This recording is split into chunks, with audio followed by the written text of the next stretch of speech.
मैं इस नदी में 3 साल से था, पर मुझे पता ही नहीं था कि यहाँ की मछलियाँ असल में दूसरी दुनिया जाने वाले बड़े बड़े लोग हैं। और मैं जो कभी कभी कोई कार्प मछली खा लेता था, वो किसी बड़े इलाके का मालिक होता था। दरअसल ये एक टाइम रिवर है जहाँ से होकर हर कोई दूसरी दुनिया जाता है। इस रिवर में आते ही सब मछली बन जाते हैं, और मैं इस टाइम रिवर का मैनेजर बन गया था, पर मुझे खुद इसका कोई आइडिया नहीं था। फिर एक दिन एक लड़का ब्लू स्टार के कैजुअल कपड़े पहने एक छोटी नाव पर बैठा मेरे सामने से गुजरा। मेरी आंखें फटी रह गईं। ये तो मेरी जैसी ड्रेस है, क्या ये भी मेरी तरह आया है? मैं तुरंत उसके पीछे भागा। नाव पर बैठे उस लड़के ने देखा कि कोई इस नदी में तैर रहा है, तो वो हैरान रह गया। उसने कहा, बड़े भाई गुस्सा मत होना, मैं गलती से यहाँ आ गया हूँ, प्लीज़ मुझे जाने दो। मैंने पूछा, तू कौन है, यहाँ कैसे आया? उसने कहा, मेरा नाम हन पोपाव है, एक छोटी जगह से हूँ, गलती से आ गया, माफ़ कर दो। मैंने कहा, तुझे खुद नहीं पता ये जगह क्या है, तो नाव क्यों चला रहा है, कहाँ जाना है तुझे? हन पोपाव ये तो नहीं बता सकता था कि वो दूसरी दुनिया से आया है। एक आउटसाइडर को कभी अपनी आइडेंटिटी नहीं बतानी चाहिए। उसने उल्टा मुझसे पूछा, बड़े भाई ये जगह क्या है? मैंने कहा, अरे नाव के तख्ते पर 2 वर्ड्स लिखे हैं, दिखते नहीं? उसने कहा, कहाँ? मुझे तो कुछ नहीं दिख रहा। हन पोपाव ने मेरी उंगली की डायरेक्शन में देखा, पर सच में कुछ नहीं था। उसने सर हिला दिया। ये सुनकर मेरा जवाब गिर गया। मन में सोचा, क्या सिर्फ मुझे ही दिखता है? अच्छा, तो इस नाव की डेस्टिनेशन है तियान नाम की जगह। वैसे भी मैं इस बोरिंग नदी में 3 साल से बैठा हूँ, क्यों ना इस नाव से तियान चलकर देखूं? मैंने कहा, हन भाई एक बात करनी थी, मैं यहाँ का गार्डियन हूँ, मेरी नाव कुछ दिन पहले टूट गई, यहाँ से शहर भी बहुत दूर है, तो मुझे थोड़ा लिफ्ट दे सकते हो? नाव से जल्दी पहुंचेंगे। हन ने कहा, हाँ हाँ बिल्कुल, बड़े भाई आए, मेरा सौभाग्य होगा। बस दोनों नाव पर बैठ गए और नदी के बहाव के साथ आगे चलने लगे, पर अगले ही पल नाव अचानक रुक गई। मैंने कहा, हन भाई नाव क्यों रुकी, कुछ टकराया क्या? हान के दिल में भी धक्का लगा, क्योंकि ये नाव उसकी थी ही नहीं। जब उसकी आंख खुली थी तभी से वो इस नाव पर था। और सबसे बुरी बात, वो नाव से उतर भी नहीं सकता था, जैसे कोई उसे रोक रहा हो। इस आदमी का नाव पर आना भी उसे हैरान कर रहा था। तभी मेरे दिमाग में इस सिस्टम की आवाज आई, यूजर को तुरंत नाव से उतरना होगा, अभी नदी नहीं छोड़ सकते, पहले इस नदी को अपना बनाओ, फिर जाने की कोशिश करना। ये सुनकर मेरा दिल डूब गया। अरे यार, जबरदस्ती नदी का गार्डियन बना दिया क्या? तभी मुझे एक आइडिया आया। मैंने हान से कहा, हान भाई मुझे थोड़ी रिपेयरिंग आती है, तुम्हारी नाव पूरी तरह बर्बाद नहीं हुई, बस थोड़ी प्रॉब्लम है, ठीक हो सकती है, पर रिपेयर करूं तो फीस लगेगी, और साथ में टोल भी। मैंने तुम्हें बताया था ना, मैं यहाँ का गार्डियन हूँ, यहाँ से गुजरने वाली हर नाव को टोल देना होता है। हान पोपाव का मुंह खुला रह गया। अब क्रॉसिंग में भी फीस? यार, हान ने पूरी बॉडी चेक की, ऊपर नीचे हर पॉकेट, पर निकला सिर्फ एक डक नेक। उसने कहा, बस यही है मेरे पास। मुझे तब याद आया, हाँ यार, हान तो अभी अभी यहाँ आया है, उसके पास कुछ नहीं होगा, कोई पावर भी नहीं। इसलिए मैंने कहा, ठीक है, कैश नहीं है तो लोन ले लो। और मैंने उसे एक पेपर दे दिया। वो लोन एग्रीमेंट पढ़कर हान की आंखें फटी रह गईं। यार, पहले से 30 साल का होम लोन चल रहा था, अब यहाँ भी लोन। होम लोन अभी तक खत्म नहीं हुआ था। मैंने मुस्कुराते हुए कहा, टोल तो टोल है, यही रूल है, मुझे लगता है तुम आगे जाकर बड़े बनोगे। हन ने मेरी तरफ देखा, सोचा यार ये तो बिल्कुल मेरे लैंडलॉर्ड जैसा है। तभी उसे कॉन्ट्रैक्ट में एक लूप होल दिखा। उसने तुरंत पूछा, इसमें लिखा है वैल्यूएबल आइटम, इसका क्या मतलब है? कौन सी चीज़ वैल्यूएबल मानी जाएगी? मैंने सिंपली कहा, जो मुझे लगे वैल्यूएबल वो वैल्यूएबल। हाँ बिल्कुल कंफ्यूज हो गया, यार ये तो कोई ठग है, ये तो वाली बात है, सारे राइट्स इसके पास। मैंने थोड़ा इरिटेट होकर कहा, साइन करना है या नहीं? नहीं करोगे तो जाने नहीं दूंगा। ओके ओके, साइन करता हूँ, साइन करता हूँ। मैंने कहा, जल्दी साइन करो, उंगली काटो और ब्लड सील लगाओ, तभी ट्रस्ट होगा। हान बेचारा मान गया और ब्लड सील लगा दी। मैंने कॉन्ट्रैक्ट चेक किया, सब सही था। एक स्माइल आई मेरे चेहरे पर। मैंने हाथ बढ़ाया, डील पक्की।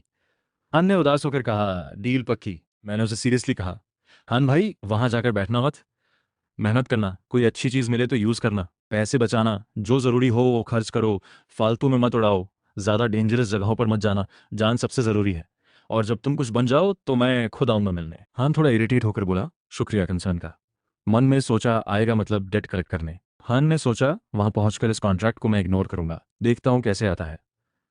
मैंने कहा, लगता है तुम वहां जाकर कॉन्ट्रैक्ट से मुकरने की सोच रहे हो? हान ने झट से कहा, नहीं, जब सेटल हो जाऊंगा पूरा पैसा लौटाऊंगा। उसने मन में सोचा, तुझे क्या लगा मैं वाकई दूंगा? प्लीज ट्रस्ट करो, हन पोपाओ कभी पैसे नहीं मारता। हान ने थोड़ी फ्लैटरी करते हुए कहा। मैं नाव से कूद गया और बोला, जाओ वहां अच्छे से रहना।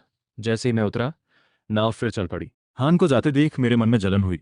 मेरा खुद का क्रॉसिंग प्लान कहाँ गड़बड़ा गया। इसी उदासी में सिस्टम की आवाज आई, रिवर की ऑर्डर मेंटेन की, रिवर फेवर पॉइंट्स +200। सिस्टम की आवाज सुनकर मुझे एक पैटर्न समझ आया, हर दिन नदी की देखभाल करो तो 10 फेवर पॉइंट्स मिलते हैं। अभी ये पॉइंट्स लॉटरी और रिवर प्योरिटी बढ़ाने में काम आते हैं। लॉटरी में किसी भी दुनिया की चीजें निकल सकती हैं। एक पॉइंट पर नॉर्मल ड्रॉ, 10 पॉइंट्स पर ब्रॉन्ज ड्रॉ, और जितना बड़ा ड्रॉ उतना अच्छा आइटम मिलने का चांस। नॉर्मल ड्रॉ में भी कभी कभी कोई बड़ी चीज़ निकल जाती है, पर चांसेस कम है। मैंने एक नॉर्मल ड्रॉ ट्राई किया। एक वाइट बॉक्स नदी से उछल कर किनारे आया। खोला तो अंदर एक जेड सील था जिस पर लिखा था, यानी चीन डायनेस्टी की इंपीरियल जेड सील। ये देखकर मेरी आंखें चमक गईं। यार ये तो लेजेंडरी इंपीरियल सील है। पर खुशी के बाद जल्दी ही इंटरेस्ट कम हो गया। मुझे तो ऐसी चीज़ चाहिए जिससे पावर मिले। फिलहाल इसे रख लेता हूँ। ब्लू स्टार वापस जाऊंगा तो साथ ले जाऊंगा, चाइना के लोगों के लिए कुछ तो काम आएगा। फिर मैंने 10 पॉइंट से 10 नॉर्मल ड्रॉ किए, पर रिजल्ट वैसा ही रहा। बस एक ढेर सारा जंक निकला, एक भी कल्टीवेशन मैनुअल नहीं। तभी किनारे पर एक छोटी कार्प मछली दिखी जो अटकी हुई थी। उसकी हालत देखकर मुझे दया आई और मैंने उसे वापस नदी में छोड़ दिया। उसी वक्त 5 फेवर पॉइंट्स भी मिल गए। तब मुझे समझ आया नदी की केयर करने से पॉइंट्स बढ़ते हैं। फिर मैंने बाकी पॉइंट से रिवर प्योरिटी बढ़ाई। 100 पॉइंट्स में प्योरिटी 0.01% से 0.013% हुई। बस 0.003% की बढ़त थी। पर इसी से मेरी वाटर कंट्रोल पावर 5 छोटी एबिलिटीज में डिवाइड हो गई। बचे हुए 94 पॉइंट्स देखकर मैंने सोचा, चलो एक एक ट्राई करते हैं। पहले आइसोलेशन स्किल को लेवल 1 तक अपग्रेड किया। प्रोग्रेस बार देखा तो खुशी हुई। किनारे का हाथ उठाया और अगले सेकंड नदी से थोड़ा पानी ऊपर आ गया, करीब 10 बूंदें। पहले सिर्फ एक बूंद ही उठा पाता था। पहले ये स्किल बेकार लगती थी, पर अपग्रेड होती देख कॉन्फिडेंस आ गया। फिर बाकी चारों स्किल्स भी लेवल 1 तक अपग्रेड कर दी, पर उसके आगे अपग्रेड नहीं हो रही थी। पुराने मास्टर को उड़े 1000 साल हो गए, पता नहीं ऊपर कैसे होंगे। ये कहते हुए पास बैठे गोल्डन हेयर वाले ने भी आसमान की तरफ देखा। गोल्डन, तुम्हारी गोल्डन स्पिरिट फिश की बॉडी और 500 साल की ट्रेनिंग के बाद तुम अगली बाउंड्री छू सकते हो। मास्टर के पीछे पीछे ऊपर जाओ। इस वर्ल्ड में तुम्हारा कोई ओपोनेंट नहीं, ऊपर की दुनिया ही तुम्हारी असली जगह है। मास्टर की तारीफ सुनकर गोल्डन हेयर वाले ने हाथ पीछे किए और आंखों में एक चमक आई। मास्टर, ऊपर की दुनिया कैसी होगी पता नहीं, पर मास्टर के बाद तुम सबसे ज्यादा चांस वाले हो। मास्टर ने 3000 साल लगाए, पर तुमने 1000 साल में ही इस लेवल को छू लिया। मास्टर को गए 1000 साल हो गए, वो ऊपर बड़े बन गए होंगे।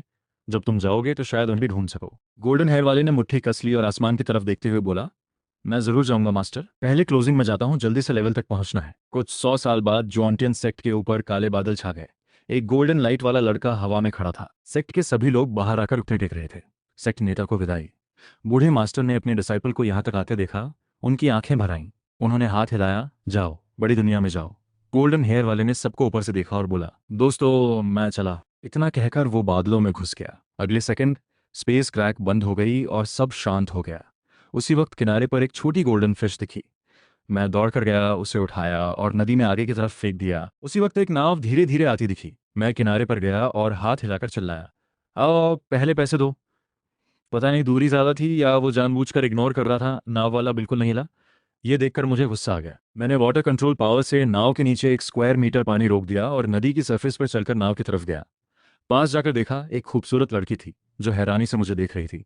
मैंने रुककर पूछा, कौन हो तुम, नाम बताओ। लड़की खड़ी हुई और बोली, मेरा नाम लियू वुयान है, ब्लू स्टार से हूँ। ब्लू स्टार सुनकर मेरी आंखें थोड़ी चौड़ी हो गई। यार ये भी ट्रैवलर है क्या? पिछली बार हान पाओ था, अब ये लियू वुयान, और ये तो फीमेल लीड लगती है। पहले टोल तो लो। मैंने नाव पर लिखे 4 वर्ड्स देखे, द योंग डायनेस्टी। तो ये female lead the Yong dynasty जाने वाली है। मेरे पास पैसे नहीं है। उसने कभी नहीं सुना था कि क्रॉसिंग में भी फीस लगती है। ये पानी पर चलने वाला आदमी शायद कोई इमॉर्टल होगा, तभी तो इसने रोका है। मुझे पता था वो यही कहेगी। मैंने डायरेक्टली पूछा, तुम एक डायनेस्टी में जा रही हो, कोई बड़ा प्लान है? लियू वुयान ने बिना सोचे जवाब दिया, रॉयल फैमिली में जाकर एम्प्रेस बनना है। ये सुनकर मैं रुक गया। यार फीमेल लीड तो पूरी फीमेल लीड है, वहां जाकर तुम मुझे क्या दे सकती हो? इस टाइप की ट्रैवलर से कुछ मांगना मुश्किल था, पर लियू वियन का जवाब इंटरेस्टिंग था। मेरे हस्बैंड की आधी किंगडम तुम्हें दे दूंगी। किस हक पर अपने हस्बैंड की मेहनत की आधी किंगडम मुझे दोगी? क्योंकि वो मुझसे प्यार करता है। यार कमाल है। मुझे कुछ नहीं कहना। ये मेल लीड बेचारा कितनी मेहनत से किंगडम बनाएगा, मैं उसे और परेशान नहीं करूंगा। मैंने कॉन्ट्रैक्ट में कुछ और टर्म्स लिखे और लियू वियान से साइन करवाया। साथ में सीरियसली बोला, अरे एम्प्रेस मत बनना, डायरेक्टली एम्परर बन जाओ। ये कहते ही सिस्टम की आवाज़ आई, रिवर ऑर्डर मेंटेन की, फेवर पॉइंट्स प्लस 100। इस टाइम में मैं रेगुलरली रिवर पेट्रोल कर रहा था और पॉइंट्स एक 5-5 शून्य हो गए थे। मैंने 1400 पॉइंट से प्योरिटी 0.03% तक बढ़ा दी। बाकी 150 पॉइंट से सिल्वर लेवल 10 DRAW लगाने का प्लान था। असल में मुझे एक कल्टिवेशन मैनुअल चाहिए था, चाहे कैसा भी हो। हर बार यूजलेस जंक ही निकलता था, एक भी मैनुअल नहीं। यार कब तक यहाँ गार्डियन बना रहूंगा? मुझे ट्रस्ट था कि एक न एक दिन मैनुअल जरूर मिलेगा। 10 DRAW खत्म होते ही अगले सेकंड दिमाग में स्टार क्लाउड ड्रैगन फॉर्मूला नाम का कल्टीवेशन मैनुअल आया। मैंने बिना सोचे उसे लर्न कर लिया और फेवर पॉइंट से लेवल 1 तक अपग्रेड किया। 15 मिनट्स भी नहीं हुए थे कि मेरी पावर बढ़ने लगी। कल्टीवेशन लेवल डायरेक्टली पीक तक पहुंच गया। मैंने आंखें खोली, स्टार क्लाउड ड्रैगन फार्मूला चलाया और एक धमाके के साथ गोल्डन पावर हाथ से निकली और मेरे चारों तरफ फैल गई। इतनी पावर पहले कभी नहीं थी, बहुत एक्साइटिंग था। तभी किनारे पर कुछ हलचल हुई। देखा तो एक टर्टल पानी की ग्रास में फंसा हुआ था। मैंने सोचा इसे छोड़ दूं तो पॉइंट्स मिलेंगे, पर फिर सोचा सिस्टम में वाटर क्रीचर्स को कॉन्ट्रैक्ट करने का ऑप्शन है। क्या इस टर्टल को कॉन्ट्रैक्ट करने से पॉइंट्स मिलेंगे? ट्राई किया। 10 फेवर पॉइंट्स खर्च करके टर्टल को कॉन्ट्रैक्ट करें। एक गोल्डन लाइट ने टर्टल को रैप किया। Contract successful. Congratulations, 10 favour points मिले। जो पॉइंट्स खर्च किए थे वो वापस आ गए। कॉन्ट्रैक्ट के बाद टर्टल ने डर से नजरें हटाकर मुझे गौर से देखा, फिर किनारे पर ही रहा, गया नहीं। मैंने उससे कहा, जाओ मेरे लिए कुछ बढ़िया मछलियां ले आओ। उसी वक्त यनन कॉन्टिनेंट के लुओयुन सेक्ट में हान पॉपाओ को यहाँ आए 200 साल हो चुके थे। वो अब सेक्ट का नंबर 2 बन चुका था। पर रात को कभी कभी उसे एक सपना आता था, उस आदमी का जिसने उससे 200 साल पहले लोन कॉन्ट्रैक्ट साइन करवाया था। हर बार सोचता था कितना अनरियल था वो। दरअसल जब उसकी नाव किसी जगह पहुंची तो अचानक पलट गई और वो बेहोश हो गया। होश आया तो तियानन में था। जैसे जैसे बड़ा होता गया उसने उस ब्लैक रिवर के बारे में पता करने की कोशिश की, पर कोई ट्रेस नहीं मिली। एंशिएंट बुक्स में भी कुछ नहीं था। हन पोपाओ को खुद डाउट होने लगा कि शायद वो सब एक सपना था। धीरे धीरे वो सब भूल ही गया। उस दिन हान पॉपाओ को खबर मिली कि जिक्सी की जगह पर कोई बड़ा ट्रेजर निकला है। वो अकेले ही वहां जाने की तैयारी करने लगा। सोचा शायद कुछ हिस्सा मिल जाए। उस वक्त जिक्सी के एमओसी पर बहुत सारे पावरफुल लोग जमा थे। तभी समुद्र की गहराई से एक काला पत्थर का दरवाजा धीरे धीरे ऊपर आया। उससे निकलने वाली एनर्जी इतनी तेज थी कि बड़े बड़े पावरफुल लोगों का दिल भी कांप उठा। कोई पास नहीं जा रहा था, सब दूर से ही देख रहे थे। हन पाओ भी भीड़ के पीछे खड़ा होकर उस दरवाजे को देख रहा था। तभी एक पावरफुल आदमी आसमान से उतरा और बोला, ये समुद्र हमारे गूशवन सेक्ट का इलाका है, यहाँ बिना परमिशन आना ठीक नहीं।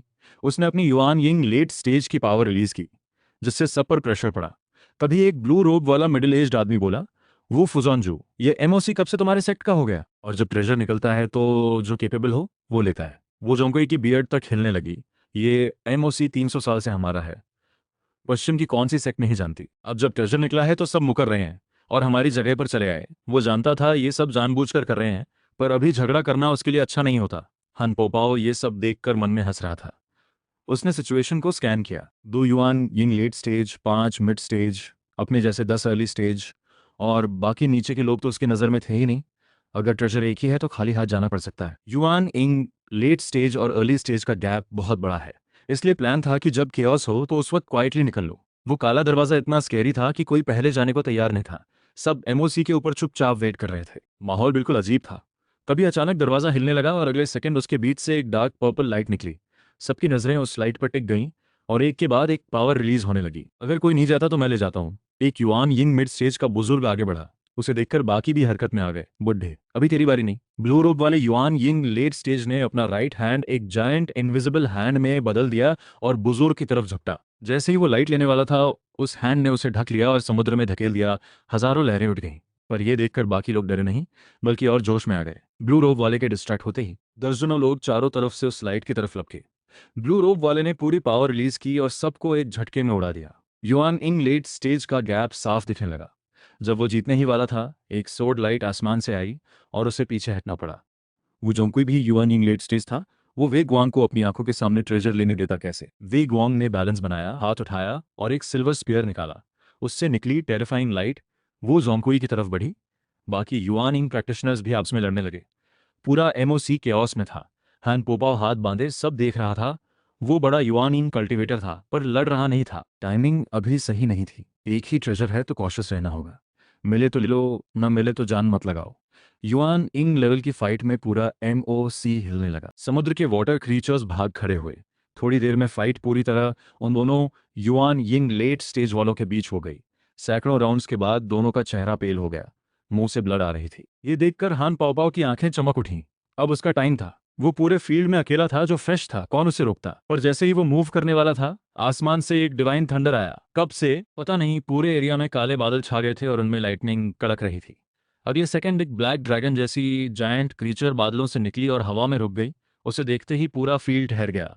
सबके चेहरे पर डर था। बस एक नजर मिलते ही कई युआन यिंग अर्ली स्टेज वाले बेकाबू होकर कांपने लगे। हन पाओपाओ की आंखें फटी रह गईं। वो वहीं जम गया। वो जोंक्वी और वे गुआंग जो उस क्रीचर के सबसे पास थे, उनका भी ब्लड उलट गया। अंदर से सब कुछ कांप रहा था। ये कौन सा क्रीचर है? हन पोपाओ मन में हैरान था। इतनी पावरफुल एनर्जी उसने कभी नहीं देखी थी। अपनी युआन यिंग की पावर इसके सामने कीड़े जैसी लग रही थी।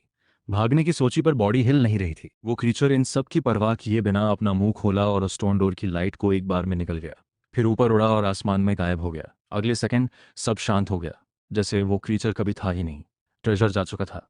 वो स्टोन डोर भी चूर चूर हो गया। सी सरफेस वापस नॉर्मल हो गई। सब अभी भी शॉक में थे। किसी की समझ नहीं आ रहा था कि उस क्रीचर का लेवल क्या था। दूसरी तरफ मैं आफ्टरनून नैप ले रहा था कि अचानक एक मेंटल सिग्नल आया। चेयर से उठकर रिवर बैंक पर गया। देखा छोटा क्यूचू पूंछ हिला रहा है और मुंह फूला हुआ है, जैसे कुछ दबा रखा हो। मुझे पास आते देख उसने मुंह खोल दिया। ये क्या है?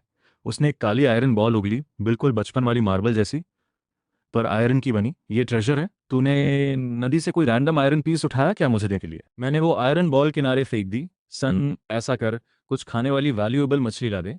चूचू ने समझदार बच्चे की तरह सर हिलाया और वापस पानी में घुस गया। तभी सिस्टम ने बताया, फेवर पॉइंट्स +5। ये सुनकर मैं हल्का मुस्कुरा दिया। चूचू की इंटेलिजेंस ज्यादा नहीं है, पर वाटर क्रीचर को कॉन्ट्रैक्ट करना सही डिसीजन था। थोड़ी देर में रिवर से फिर मेंटल सिग्नल आया। मैं गया तो चूचू वापस आ गया था। इस बार उसने एक सिल्वर वाइट ड्रैगन फिश उगली। वाह, कितनी ब्यूटीफुल है। मैंने उठाकर देखा। कलर बहुत अट्रैक्टिव था और गोल्डन आइज में सिल्वर वाइट लाइट रिफ्लेक्ट हो रही थी। अच्छा काम किया, ये सच में वैल्यूएबल फिश है। जा और लेकर आ। तारीफ सुनकर क्यूचो खुश हो गया। पानी में सर्कल्स बनाने लगा, फिर वापस चला गया। मैंने वो ड्रैगन फिश रोस्ट करके खा ली। पता नहीं क्यों 1 पाउंड मछली खाकर ऐसा लगा जैसे कुछ ग्रो हो गया। ची रिफाइनिंग पीक लेवल पर 1 पाउंड तो कुछ भी नहीं, 100 पाउंड बीफ भी नॉर्मल है। फिर नींद आ गई और मैं रिवर बैंक के पत्थरों पर सो गया। सपने में लगा जैसे बॉडी में कुछ बदल रहा है।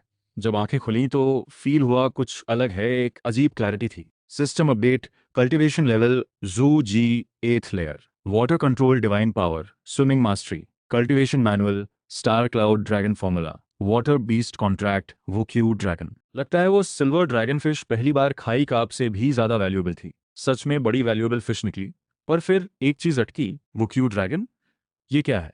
कहीं क्यू च्यू तो नहीं है? उसी दिन रिवर बैंक पर फिर हलचल हुई। गया तो देखा च्यू च्यू पूरे इंजर्ड था, आंखें रेड थीं, ब्लड के ट्रेसेस भी थे। मैं वरी हो गया। यार तूने किससे झगड़ा किया? छोटा सा है तू, बड़ी मछलियों से पंगा मत ले। तभी क्यूचो ने मुंह खोला और एक स्मूथ राउंड पिल उगली। मैंने दबाकर देखा, मीट जैसी फील थी। ये कहाँ से लाया? ये एक छोटी मीट बॉल थी, हाथ में रखी तो गरम गरम लगी। नहीं पता क्यूचो इसे कहाँ से लाया, पर उसकी इंजरीज देखकर लगा किसी बड़े वाटर क्रीचर से छीन कर लाया होगा बेचारा। सिस्टम ने पूछा, 2 फेवर पॉइंट्स खर्च करके क्यूचो को हील करें? हाँ, यूज करो, बिल्कुल यूज करो। सिर्फ 2 पॉइंट्स हैं, मेरे हीरो का ट्रीटमेंट करो। Healing successful. 1 सेकंड पहले घायल क्यूच्यू अब बिल्कुल ठीक था। वो ग्रेटफुल होकर मेरे पैरों के चारों तरफ सर्कल्स बनाने लगा। इस हीरो को रिवॉर्ड देना तो बनता था। मैंने लॉटरी से मिली वाइल्ड ब्लू क्रूसियन फिश निकाली, मिक्स करके एक बॉल बनाई और क्यूच्यू के सामने रख दी। क्यूच्यू पास आया, सूंघा, फिर पीछे हटा, फिर सूंघा, जैसे टेस्ट कर रहा हो। मुझे लगा शायद मेरा इल्यूजन है, पर क्यूच्यू के चेहरे पर साफ डिस्गस्टेड एक्सप्रेशन था। यार इसमें क्या प्रॉब्लम है? ये तो बढ़िया चीज़ है। इसी से मैं 10 से ज़्यादा गोल्डन फिश पकड़ सकता था, वो सब तुझे दे दिया। तुझसे अच्छा और कौन है मेरा? खाएगा नहीं क्या? मैंने ज़रा तेज़ आवाज़ में पूछा। ये सुनते ही क्यूचू ने एक ही बार में वो पूरी बॉल मुंह में खींच ली। मैं सेटिस्फाइड हो गया। यही तो चाहिए। जा खेल, कोई ट्रेजर मिले तो ले आ, नहीं तो एंजॉय कर। क्यूचू के बाद मैं सोचने लगा कि क्या कुछ और वाटर क्रीचर्स भी कॉन्ट्रैक्ट करने चाहिए। इस नदी में कुछ तो स्पेशल है। 2 मछलियां खाकर लेवल इतना फास्ट बढ़ा। और ट्रैवलर्स भी यहाँ बहुत आते हैं। क्या ये ट्रैवलर्स का बर्थ पॉइंट है? पर बाकी ट्रैवलर्स तो यहाँ से निकल जाते हैं, मैं ही यहाँ क्यों स्टक हूँ? खैर, ज्यादा सोचने से क्या फायदा। पहले फेवर पॉइंट्स इकट्ठे करो, इस नदी को रिफाइन करो, बाकी बाद में देखेंगे। मैं रिवर पेट्रोल करने लगा। चलते चलते एक जगह नदी में एक बड़ा वर्लपूल दिखा, जो पानी को हिला रहा था। कल तो नहीं था, आज कहाँ से आया? कुछ अच्छा नहीं लग रहा। इतना बड़ा एबनॉर्मल वर्लपूल है, कोई इसमें गिर जाए तो? मैंने डिसाइड किया इसे ठीक करना है। बिना सोचे पानी में कूद गया और वर्लपूल की तरफ तैरने लगा। जितना पास गया उतना पुल बढ़ता गया, जैसे बॉडी को खींच के तोड़ देगा। मैं रुक गया। जूजी 8th लेयर का हूं, पर यह वर्लपूल बहुत वियर्ड है। केयरफुल रहना होगा। मैं और नीचे गया, रिवर बेड में कोई क्रैक है क्या चेक करने। पर 10 मीटर नीचे जाते ही पूरी बॉडी गंदी लगने लगी, जैसे टूट जाएगी। वापस किनारे आ गया। उस वर्लपूल को देखकर कुछ याद आया। वाटर बाउंड्री स्टॉप वाली पावर यूज की और उस वर्लपूल को पूरी तरह कवर कर दिया। मैंने उसे फोर्स से रोकने की कोशिश की। अगले सेकंड वर्लपूल सच में शांत हो गया। सिस्टम वर्लपूल रिपेयर किया, रिवर ऑर्डर मेंटेन की, फेवर पॉइंट्स +3000। ये सुनकर मेरा दिमाग हिल गया। क्या 3000 पॉइंट्स? सुना सही। पहले कभी 2-5 पॉइंट्स मिलते थे, एक बार में 3000। यार एक वर्लपूल ठीक करने से इतना मिला? मन में गैम्बलिंग करने की इच्छा उठी, पर रोका। पहले ये 3,000 पॉइंट्स रिवर प्योरिटी में लगाते हैं। 3,000 पॉइंट्स खर्च। रिवर प्योरिटी 0.03% से 0.06% हुई। 0.1% तक पहुंचने के लिए बस 4,000 पॉइंट्स और चाहिए। वर्लपूल, वर्लपूल, मुझे भी वर्लपूल चाहिए। मैं रिवर बैंक पर और वर्लपूल ढूंढने निकल पड़ा, पर पूरा चक्कर लगाया, कुछ नहीं मिला। पर मुझे नहीं पता था इससे काम से किसी दूर की दुनिया पर कितना बड़ा असर पड़ा। उस वक्त स्टार मून कॉन्टिनेंट में एक सूरज जैसी जगह पर एक ब्लैक हेड आदमी टूटे हुए क्रिम्सन सन प्लेटफॉर्म पर बैठकर रो रहा था। वो नीचे स्टार मून कॉन्टिनेंट को देख रहा था। वो एक बीस्ट टेमर था। उसके साथ जो था हर बार उसके लिए रीइंकारनेट होता था। अब वो एक नई रीइंकारनेशन में दूसरी टाइमलाइन में चला गया था। वो जानता था ये एक एंडलेस साइकिल है जो 10,000 साल से चल रही है। वो टाइम लूप में फंसा था और धीरे धीरे खत्म होने वाला था। उसकी बस एक उम्मीद थी, किसी एक रीइंकारनेशन में कोई इस लूप को तोड़ दे और ये ट्रेजेडी खत्म हो। तभी अचानक उसने सर उठाया। सारी सीन्स बदल रही थी, पीछे जा रही थी। टाइम उस दिन तक लौट गया जब उसने अपने कंपेनियन का नाम रखा था। मैं तो यहाँ फंसा था। टाइम रिवर्स कैसे हुआ? क्या लूप टूट गया? उसने सामने अपने कंपेनियन को देखा। उसने ज्यादा नहीं सोचा, मिल गया था जो खो गया था। उसने उसे कस के पकड़ लिया। डर था कि छोड़ा तो फिर चला जाएगा। उसने आसमान की तरफ देखकर धीरे से कहा, क्या मेरी दुआएं सुन ली गई? रिवर बैंक पर पेट्रोल करते हुए मुझे अचानक छींक आई। कौन है जो मुझे याद कर रहा है? तभी रिवर पर कुछ हलचल महसूस हुई। देखा तो एक फेमिलियर छोटी नाव फिर आ गई। एक और ट्रैवलर है क्या? मैं एक्साइटेड होकर नाव की तरफ बढ़ा। नाव पर खड़े शाह हुओ ने अचानक एक आदमी को आते देखा तो घबरा गया। उसने हाथ जोड़े। बड़े भाई, मैं बस यहाँ से गुजर रहा था, डिस्टर्ब करने का इरादा नहीं था, माफ करना। मैंने उस साफ सुथरे लड़के को ऊपर नीचे देखा। बिल्कुल प्रोटैगनिस्ट जैसा लग रहा था। नाव पे लिखा था दूजी कॉन्टिनेंट। तो ये भी ट्रैवलर है। यहाँ जितने भी आए सब ट्रैवलर्स ही निकले। क्या ये सच में ट्रैवलर्स का बोथ पॉइंट है? शियाओ हुओ का सरनेम शियाओ है। इसमें कोई प्रॉब्लम है क्या? शियाओ हुओ ने कंफ्यूज होकर पूछा। अरे नहीं नहीं, बस ऐसे ही। मैं यहाँ गार्ड हूँ, आने जाने वाले हर इंसान का रिकॉर्ड रखता हूँ। बस यही सोच रहा था कि शियाओ जैसे सरनेम ज़्यादातर उन्हीं लोगों के होते हैं जो दूसरी दुनिया से आते हैं। दूसरी दुनिया से? तुम भी वैसे ही हो क्या? उसने सीधे पूछ लिया। भले ही नहीं भी हो, कोई फर्क नहीं पड़ता। ये सुनते ही श्याओ हू की आंखें फटी रह गईं। दिल जोर से धड़का और वो उस आदमी को एकदम अलग नजरों से देखने लगी। एक नज़र में पकड़ लिया कि मैं दूसरी दुनिया से हूँ। सच में। श्याओ हो वो घर से निकली। एक झोंका लगा। आंख खुली तो यहाँ थी। जाहिर है ये कोई दूसरी दुनिया थी। लेकिन ये रहस्यमय आदमी एक नज़र में सब भाप गया। क्या हर कोई यहाँ इतना तेज होता है? तुमने कैसे पहचाना? श्याओ हू वो से रहा नहीं गया। अरे बस गैस किया। एक शॉट मारा और तुम सामने आ गए। यार ये कोई नॉर्मल इंसान की सोच है? कौन मिलते ही पूछता है तुम दूसरी दुनिया से हो क्या? क्या ये इतनी कॉमन बात है? खैर मैं आपसे झूठ नहीं बोलूंगी। हाँ, मैं इस दुनिया की नहीं हूँ, लेकिन मेरा कोई बुरा इरादा नहीं। बस यहाँ से सेफली निकलना चाहती हूँ। जब पकड़ी ही गई तो ड्रामा क्यों करना? ठीक है, कोई बात नहीं। लेकिन यहाँ से जाना है तो टोल तो देना पड़ेगा। मैंने एकदम सीरियस होकर कहा। अरे टोल भी? शियाहो ने पूरी बॉडी चेक की। कुछ नहीं था। अभी तो बस आई हूँ, कुछ लाई ही नहीं। हाँ मुझे पता था, इसीलिए पहले से तैयार करके रखा था। ये लो, देखो ध्यान से और साइन कर दो। ये लोन है। शियाओ हुआ का मुंह खुला रहेगा, जैसे कुछ अजीब सपना देख रहे हो। क्या प्रॉब्लम है? मैंने पूछा। नहीं नहीं, कोई प्रॉब्लम नहीं, मैं साइन करती हूँ। ये कहते हुए उसने उंगली काटी और अपना अंगूठा लगा दिया। मुझे थोड़ी हैरानी हुई, इतनी आसानी से मान गई। मैंने कॉन्ट्रैक्ट चेक किया, सब सही था, फिर हाथ बढ़ाया। काम करते हैं साथ में। उसने भी हाथ मिला लिया। लोग कहते हैं ना, दूसरी दुनिया से आए लोग बड़े एटीट्यूड वाले होते हैं, लेकिन ये श्याओ हुआ वो तो बिल्कुल काम और सीधी है। ऐसे लोगों से दोस्ती करनी चाहिए। रास्ता दे दिया उसे, जाओ उस तरफ से जाओ, अच्छे से सेटल हो जाओ, आगे मिलेंगे। मैंने हंसते हुए हाथ हिलाया और उसे जाते देखा। मन में उसका नाम नोट कर लिया। श्याओ हुआ दूसरी दुनिया से आई। बधाई हो, रिवर की सिक्योरिटी मेंटेन करने पर एक्स्ट्रा रिवॉर्ड मिला, 800 फेवर पॉइंट्स। अरे वाह, 800 पॉइंट्स, यही तो चाहिए। ऐसे समझदार लोग और आए, 1,000 2,000 आए तो ये नदी जो मुझे रोके हुए है उसे तोड़ा जा सकता है। शियाओ हुओ को विदा करके मैं फिर से पेट्रोल पर निकल गया। तभी अचानक छोटी कयू का इमरजेंसी सिग्नल आया। मैं तुरंत मुड़ा और उस सिग्नल को फॉलो करते हुए एक छोटे से तालाब तक पहुंचा। पानी के अंदर देखा तो छोटी कयू एक मोटी सांप से जकड़ी हुई थी, कलाई जितनी मोटी। सांप उसे निगलने ही वाला था कि मैंने जोर से आवाज लगाई और तालाब में कूद गया। सांप को पकड़कर खींचा, की को बाहर निकाला, लेकिन तभी उस सांप ने अपनी पूरी ताकत लगाई और मेरे दाहिने हाथ को चारों तरफ से जकड़ लिया। हड्डियां चरमरा रही थीं। मैंने अपनी शक्ति को दाहिने हाथ में केंद्रित किया और बाएं हाथ से सांप के सिर पर एक जोरदार घुसारा। धमाक! एक ही मार में सांप शांत हो गया। उसी वक्त किसी और दुनिया में एक बड़ा अजगर था जो वहां के समुद्र में था। अचानक एक अदृश्य हाथ ने उसे वहां से खींच लिया। समुद्र शांत हो गया। पास खड़े लोग डरे हुए थे। वो हाथ क्या था? यहां से निकलते हैं जल्दी। थोड़ी देर बाद मैंने सांप को काटा और उसका एक बड़ा टुकड़ा लेकर किनारे आया। छोटी कीट को तालाब के किनारे घायल पड़ी थी। मैंने वो सांप का मांस पानी में फेंका। ले, तेरा बदला हो गया। ये तेरी जीत का हिस्सा है। हाँ कि क्यों। पहले थोड़ा रुकी, फिर एक ही झटके में सब खा गई। देखते ही देखते उसके जख्म भरने लगे। मेरी आंखें चमक उठीं। यह सांप भी एक मैजिकल सांप था। आगे से जो भी तुझे तंग करे उसे किनारे तक लिया, मैं निपटा दूंगा। की खुशी से गोल गोल घूमने लगी जैसे कोई सहारा मिल गया हो। वापस घर आया, बाकी का मांस पैक किया और एक ही बार में सब खा गया। और फिर अपनी पुरानी कुर्सी पर वापस आया और दोपहर की नींद लेने लगा। लेकिन सोते सोते लगा जैसे पूरा बॉडी जल रहा है, जैसे कुछ हो गया हो। मैं तुरंत उठा। अगले ही पल पेट के अंदर से एक तेज एनर्जी फूटी और पूरे शरीर में फैलने लगी। समझ गया, ये उस सांप के मांस का असर है। बैठ गया, ध्यान लगाया। 3 दिन बाद उठा और मेरी पावर सीधे गोल्डन कोर की हाईएस्ट स्टेज पर पहुंच गई। अजीब ताकत थी पूरे बॉडी में। एक सांप के मांस ने इतना कर दिया। वो सांप था क्या आखिर? अगले 1 महीने तक छोटी क्रियो पता नहीं कहाँ गायब रही। मुझे भी ज्यादा चिंता नहीं थी, शायद उसका भी अपना घर परिवार हो। इस महीने मेरी किस्मत ठीक रही। रोज बाहर निकलता तो छोटी मछलियां, झींगे, केकड़े मिल जाते। रोज 100 से ज्यादा फेवर पॉइंट्स आते। महीने भर में 3,000 से ज्यादा पॉइंट्स जमा हो गए। फिर मैंने 4,000 पॉइंट्स लगाकर नदी से अपनी कनेक्शन 0.1% बढ़ा दी। थोड़ा और जुड़ाव महसूस हुआ। फिर बाकी स्किल्स को भी मैक्स तक अपग्रेड किया और थका हारा लेट गया। छोटी की याद आई, काफी दिन हो गए, कहीं कुछ हो तो नहीं गया। एक दिन दोपहर की नींद में था। आधी नींद में नदी के ऊपर कुछ हलचल सुनाई दी। ध्यान से देखा तो एक इंसान नदी के ऊपर चल रहा था। मेरी नींद तुरंत उड़ गई। मैं उठा और पानी पर चलते हुए उसकी तरफ बढ़ा। ली कि ये नदी के बहाव की उल्टी दिशा में चल रहा था, पानी पर कदम रखते हुए। चारों तरफ नजर घुमा रहा था, बहुत अलर्ट था।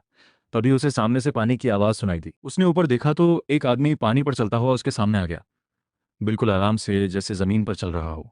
ये देखकर उसके रोंगटे खड़े हो गए। तुम कौन हो? ये सुनकर मुझे हंसी आई। भाई तू मेरे इलाके में घुस आया और पूछ रहा है मैं कौन हूँ? बिना बताए मेरे इलाके में घुस आए और बस चुपचाप निकलने की सोच रहे थे? ये सुनकर ली की को जैसे कोई अजीब बात सुनाई दी।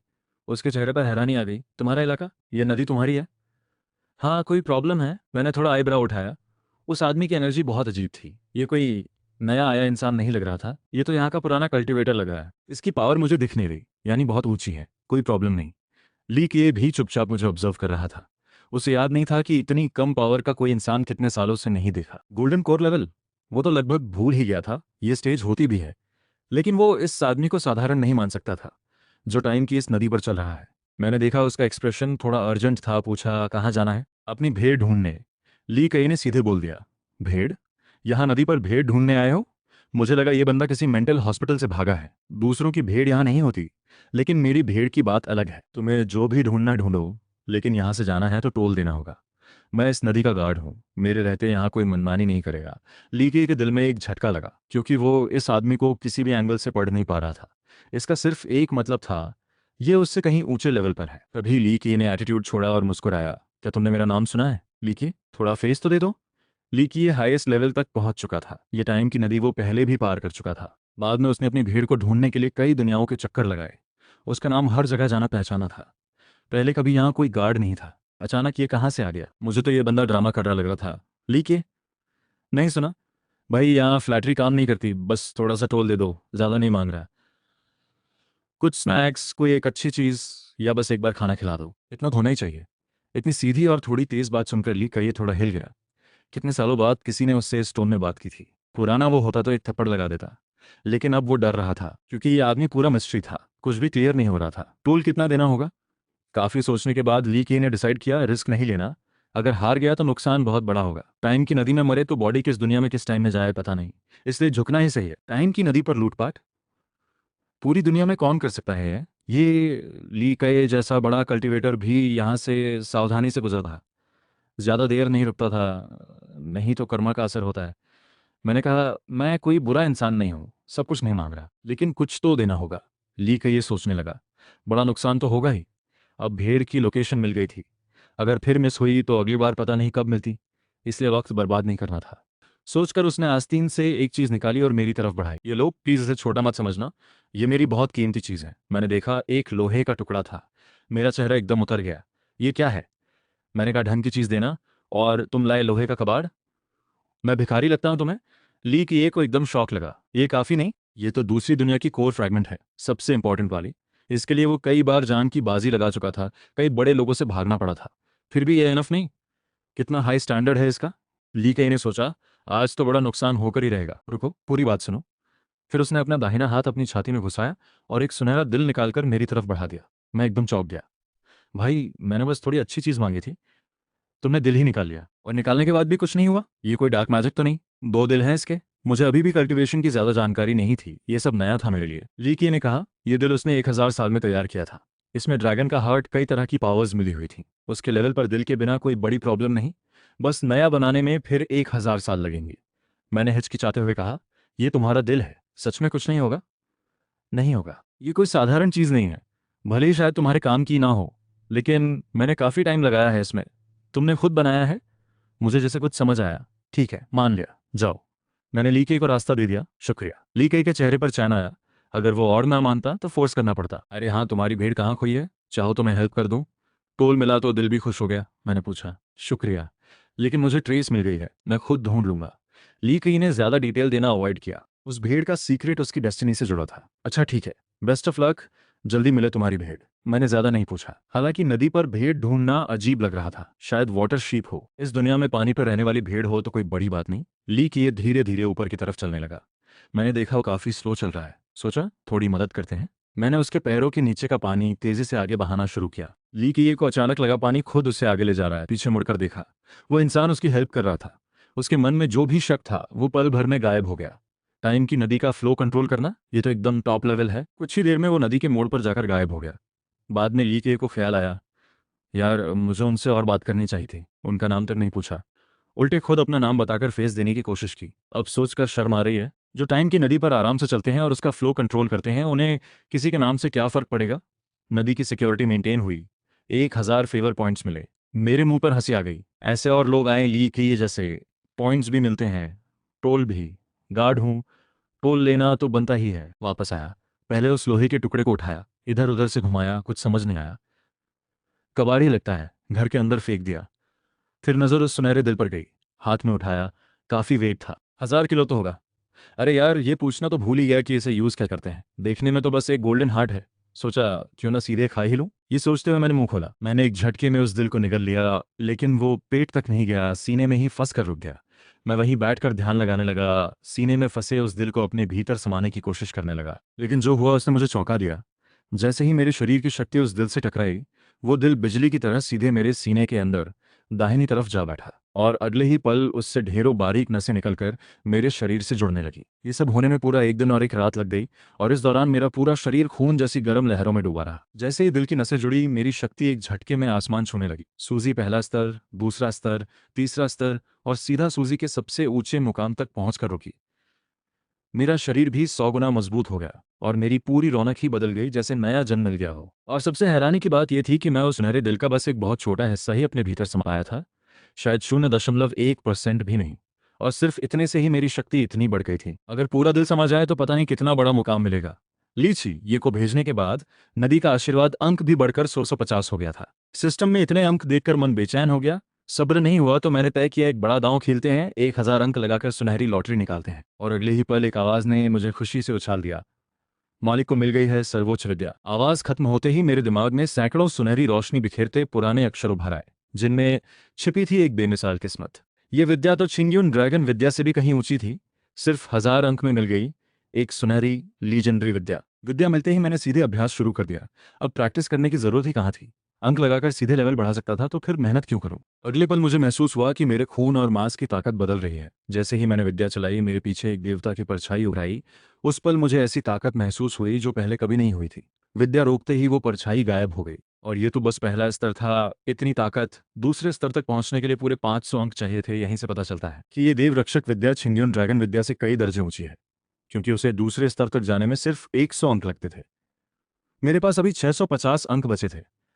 मैंने सीधे लगा दिए, देवरक्षक विद्या को 500 अंक लगाकर दूसरे स्तर पर पहुंचा दिया। अचानक वो देवता की परछाई फिर मेरे पीछे खड़ी हो गई, जैसे कोई मंत्र चल रहा हो। मेरी ताकत 1000 गुना बढ़ गई। देवरक्षक विद्या के दूसरे स्तर पर पहुंचते ही मुझे लगा मेरा शरीर पहले से 100 गुना ज्यादा मजबूत हो गया है। अगले पल मुझे महसूस हुआ कि कोई दीवार हिल रही है। मैं अगले बड़े मुकाम पर पहुंचने वाला था। मैं वहीं बैठ गया, दिल और दिमाग शांत करके पूरी एकाग्रता से उस मुकाम पर चढ़ाई शुरू की।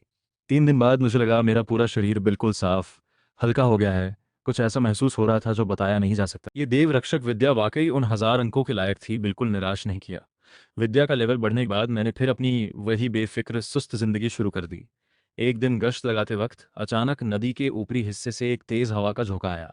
अगले ही पल मुझे ऊपर की धार से कुछ काला सा बहता हुआ नजर आया। ये देखकर मैं फटाफट नदी के बीचों बीच पहुंचा और जब साफ साफ देखा तो मैं चौंक गया। एक काला ताबूत पानी पर तैरता हुआ धार के साथ नीचे की तरफ बहा रहा था। मैंने पानी को काबू में किया, ताबूत भी वहीं रुक गया। पास जाकर मैंने ध्यान से देखा, कोई है क्या अंदर? ये बोलते ही मुझे लगा मैं थोड़ा पागल लग रहा हूँ। ये तो एक ताबूत है, अगर इससे जवाब आ जाए तो वो ही अजब बात होगी। पर अगले ही पल अंदर से लकड़ी पर ठक ठक की दो आवाजें आईं। इससे तो मेरी रूह कांप गई, अंदर कोई जिंदा आदमी है। मैं पास गया, खोलने की कोशिश की, पर चाहे कितना भी जोर लगाऊं वो जरा भी नहीं हिला। ये देखकर मुझे थोड़ा गुस्सा आ गया। इतनी बड़ी ताकत होने पर भी एक ताबूत नहीं खोल पा रहा। मैंने सीधे अपनी विद्या चलाकर ताबूत पर हमला कर दिया। हमला जैसे ही ताबूत से टकराया, सारी ताकत बिखर गई और मेरे ही हाथ सुन्न हो गए। इतने तेज झटके से मैं भी हिल गया। काफी देर बाद मैंने सोचा, इस ताबूत से उलझना ठीक नहीं, कुछ तो अजीब बात है इसमें। यही सोचकर मैं उसे काबू में करते हुए उसे वापस ऊपर की धार की तरफ भेज दिया।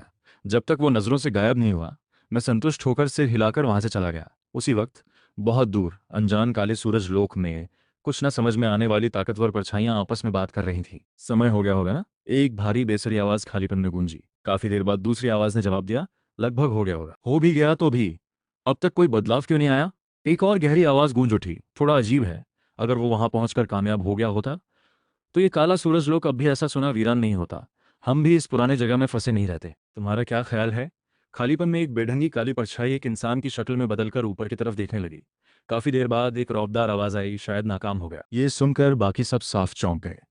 उस बूढ़ी परछाई ने काफी देर हिसाब लगाने के बाद एक ऐसी सच्चाई ढूंढ निकाली जिसकी उसे उम्मीद नहीं थी। शायद नाकामी नहीं, बल्कि उसने समय की धार पार ही नहीं की।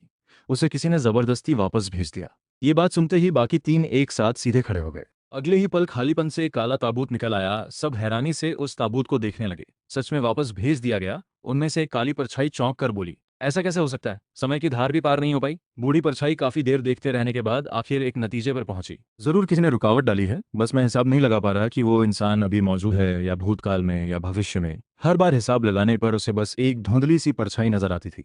आखिर ऐसी कौन सी चीज है जो समय की धार में रुकावट डाल सकती है? वो खुद भले ही समय की धार में पीछे जाकर भूतकाल में पहुंच सकते थे, पर वो खुद कभी समय की धार पर असर नहीं डाल सकते। और तो और किसी चीज को धार से पकड़कर वापस भेजना तो उनकी समझ से बाहर था। आखिर ऐसी कौन सी हस्ती है जो ये कर सकती है? तुम तीनों मेरी मदद करो। बूढ़ी परछाई ने पूरी ताकत से हिसाब लगाने का फैसला किया। ये बात कहते ही बाकी तीनों काली परछाइयां उसी में समा गईं। सब मिलकर एक हो गए और एक डरावनी काली रोशनी फैल गई। वो शांत बैठ गया, हिसाब लगाने लगा। अचानक उसे लगा जैसे एक परछाई समय की धार पर खड़ी है, पर चाहे कितनी भी कोशिश करे उसे बस उसकी पीठ नजर आती, चेहरा कभी नहीं दिखता। सिर्फ 2 सेकंड में ही उसे लगा जैसे उसकी आत्मा टूटने लगी है। उसने हिम्मत नहीं की आगे बढ़ने की। बाकी तीन परछाइयों ने भी उसकी नजर से वही परछाई समय की धार पर खड़ी देखी।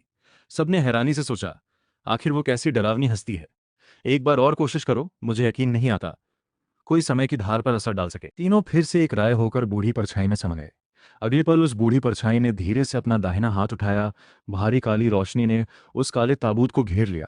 फिर ताबूत धीरे धीरे ऊपर उठने लगा और आखिर खालीपन में समा गया। ये सब करने के बाद बूढ़ी परछाई बेहद कमजोर हो गई। उसके बदन की काली रोशनी भी थोड़ी फीकी पड़ गई। उम्मीद है फिर कोई गड़बड़ ना हो। दूसरी तरफ मैं उस ताबूत को फिर से तैरते देखकर गुस्से में आ गया। अगर मैं अभी इस इलाके से बाहर ना जा सकता तो जरूर पीछे जाकर अच्छे से देखता आखिर माजरा क्या है। फिर मैंने पानी को काबू में करके ताबूत को वापस ऊपर की धार में भेज दिया। ताबूत भेजने के बाद समय की धार में दाखिल होने के बाद चारों की हालत बहुत बिगड़ गई थी। सब आराम से अपनी ताकत वापस जमा करने में लगे थे। इस बार उन्होंने बहुत बड़ी कीमत चुकाई थी। इस जगह पे पूरे 1000 साल से ज्यादा वक्त गुजार दिया था, बस इसी दिन के लिए। अगर इस बार भी नाकाम हुए तो पूरी तरह टूट जाते। इस बार नाकाम नहीं होंगे शायद। बूढ़ी परछाई कुछ नहीं बोली, बस खालीपन को घूरती रही। पता नहीं क्यों उसे एक अजीब सी अशुभ आशंका हो रही थी। असल में समय की धार से गुजरकर भूतकाल में जाना बस कुछ पलों की बात होनी चाहिए थी। अगर भूतकाल में समय की लाइन बदल गई होती तो काला सूरज लोग भी अपने आप वापस सही हालत में आ जाना चाहिए था। ताबूत के अंदर जो था वो भूतकाल के हिसाब से रुकावट नहीं डालता। समय की लाइन बदलना उनके लिए आसान होना चाहिए था। आखिर ये क्यों नहीं हो रहा? अगले ही पल वही काला ताबूत फिर वैसे ही वापस भेज दिया गया। चारों ने जब फिर वही ताबूत देखा तो खुद को संभाल नहीं पाए। फिर से वापस क्यों आ गया? तीनों परछाइयों का सब्र अब टूटने लगा था। इतने सालों की तैयारी और एक ही दिन में 2 बार नाकामी। इस बार की नाकामी का मतलब था कि ताबूत को फिर समय की धार में भेजने के लिए उन्हें फिर 1000 साल आराम करना होगा, क्योंकि किसी बाहरी चीज को समय की धार में भेजने के लिए उनकी मूल शक्ति खर्च होती है और उनकी बची हुई शक्ति अब तीसरी बार के लिए काफी नहीं थी। सिर्फ 1000 साल में धीरे धीरे ये शक्ति वापस आ सकती थी। 1000 साल पल भर में गुजर गए, चारों फिर इकट्ठे हुए। इस बार उन्हें पूरा भरोसा था। 1000 साल, पूरे 1000 साल लग गए। उम्मीद है इस बार नाकामी ना हो, वरना मेरा दिल सच में टूट जाएगा। नहीं होगी नाकामी। 1000 साल गुजर गए हैं, शायद वो इंसान अब वहां से जा चुका होगा। बूढ़ी परछाई ने फिर बाकी 3 की मूल शक्ति इकट्ठी करके ताबूत को फिर समय की धार में भेज दिया। उसी वक्त नदी किनारे मैं किनारे की घास साफ कर रहा था। सिर उठाकर देखा तो वही काला ताबूत फिर ऊपर की धार से बहता आ रहा था। मैं वहीं हैरान खड़ा रह गया। ये क्या चीज़ है, फिर आ गई? अभी तो सिर्फ 10 दिन हुए हैं, घर में फिर कोई मर गया क्या? इस वक्त मेरे मन में अनजानी सी गुस्सा भर आया। फिर मैं नदी के बीच पहुंचा, एक कलम निकालकर ताबूत के ऊपर एक लाइन लिख दी। हिम्मत है तो फिर कोशिश करके देख। लिखने के बाद मैंने पानी को उल्टा बहाकर ताबूत को फिर ऊपर की धार में भेज दिया। ये सब करने के बाद मैं किनारे लौट आया, फिर से नदी की सफाई में लग गया। काले सूरज लोग के चारों खालीपन को देखकर बेहद बेचैन थे। 1000 साल का वक्त उनके लिए ना ज्यादा था ना कम, पर फिर भी पूरे 1000 साल थे। इस बार अगर फिर नाकाम हुए तो सच में अपनी जिंदगी पर शक करने लगेंगे। भाई क्या हाल है, तुम्हें पता है क्या वो कामयाब हुआ या नहीं? समय की धार पार करके भूतकाल पहुंचा या नहीं? उनमें से एक काली परछाई ने बेचैनी से पूछा। पता नहीं, बूढ़ी परछाई खालीपन को घूर रही थी। उसके पास अब और शक्ति नहीं थी हिसाब लगाने की, बस इंतजार करना बाकी था। अगले पल खालीपन का इलाका मुड़ने लगा, चारों के दिल धड़कने लगे। अचानक एक काला ताबूत फिर खालीपन से निकलकर चारों के सामने आ गया। ताबूत का दिखना मतलब था फिर नाकामी। क्यों? उनमें से एक परछाई गुस्से से चिल्लाई। इस जोरदार दबा से पूरा काला सूरज लोक हिल गया। बूढ़ी परछाई ताबूत के पास गई और देखा तो ताबूत पर एक लाइन लिखी थी। समय की धूल से थोड़ी मिट चुकी थी, फिर भी साफ पढ़ी जा सकती थी। हिम्मत है तो फिर कोशिश करके देख। ये छोटी सी लाइन पढ़ते ही चौथी परछाई वहीं जम गई। गुस्से की जगह एक तेज डर ने ले ली। पता नहीं क्यों, उस पल उन्हें ऐसा लगा जैसे कोई आंखें उन्हें घूर रही हैं, उनके सिर सुन्न हो गए। बड़े भाई अब क्या करें? बाकी 3 अपने मुखिया की तरफ देखने लगे। इस पल वो भी उलझन में थे, समझ नहीं आ रहा था आगे क्या करें। बूढ़ी परछाई ने काफी देर सोचा और मन में एक बड़ा फैसला लिया। अब तो बस यही रास्ता बचा है, हमें मुख्य रणक्षेत्र से संपर्क करने की कोशिश करनी चाहिए। ठीक है। चौथी परछाई ने हिसाब लगाना शुरू किया, अपनी सूचना दूत के मुख्य रणक्षेत्र तक भेजने के लिए। काले सूरज लोग के 50 साल फटाफट गुजर गए। एक इरादा खालीपन में उभर आया। चौथी परछाई जब उस इरादे को महसूस किया तो खुशी से उछल पड़ी। आखिर कामयाबी मिली। फिर चौथी परछाई इंसान की शक्ल में बदलकर उस अधूरे साये जैसे इरादे के सामने एक घुटना टेक कर एक खास सलाम किया। मालिक को सलाम। खालीपन में फैला वो इरादा सुनहरी रोशनी छोड़ने लगा और उसकी आवाज चौथी परछाई के दिमाग में पहुंची। तुम चारों मेरे इस इरादे को पूरी तरह अपने भीतर संभालो। जितनी जल्दी हो सके अपना असली शरीर वापस पाओ और उस काले ताबूत को खुद ले जाकर 5000 साल पहले के हुआई नान लोक में पहुंचाओ। वक्त बहुत कम है। हम सब जितनी जल्दी हो सके खुद को संभाल कर, खुद समय की धार पार करके 5000 साल पहले पहुंचकर मालिक की मदद करेंगे। बूढ़ी परछाई नान नान दाव। पर अगर फिर उसी हस्ती से सामना हो गया जो बार बार हमें रोकती है? बाकी 3 को चिंतित हुए। इतना सोचने की जरूरत नहीं, ये काम हमें पूरा करना ही है। मैं भी देखना चाहता हूँ आखिर कौन है जो समय की धार पर रुकावट डालता है। अब मालिक का साथ है, हमें डरने की जरूरत नहीं। बूढ़ी परछाई का पहला डर अब गायब हो गया था। मैं तब आराम से लेटा था। अचानक एक तेज छींक आई। फिर कौन मुझे याद कर रहा है? उसी वक्त मुझे एक अजीब सी मन की झलक महसूस हुई। छोटी कछुई 1-2 महीने से गायब थी, आखिर वापस आ गई। फिर मैं उस झलक को पकड़कर नदी किनारे की तरफ भागा। किनारे पहुंचते ही देखा छोटी कछुई बेहोशी की हालत में पड़ी थी। ध्यान से देखा तो उसकी पूंछ में एक काली हरी घास लिपटी थी। घास के सिरे पर कुछ और भी बंधा हुआ लग रहा था। इस वक्त छोटी कछुई के बदन में जगह जगह घाव थे और एक डरावना जख्म सिर से पूंछ तक फैला था। 100 अंक लगाकर इलाज करना है। मैं थोड़ा हैरान हुआ। पहले भी इसे बड़ा जख्म लगा था, फिर भी कुछ अंकों में काम बन गया था। इस बार 100 अंक चाहिए थे। फिर भी मैंने ज़रा देर नहीं की। अगले पल छोटी कछुई के सारे जख्म भर गए। उसकी सांस भी तेजी से सही होने लगी। उसे ठीक देखकर मुझे राहत मिली। ये छोटा जीव मेरा पहला पालतू है, मेरा किस्मत वाला साथी भी। अगर 1000 अंक भी लगते तो मैं जरा भी ना रुकता। ठीक होने के बाद छोटी कछुई ने फिर मन की झलक भेजी। मैंने उसकी पूंछ पर लिपटी घास की तरफ देखा।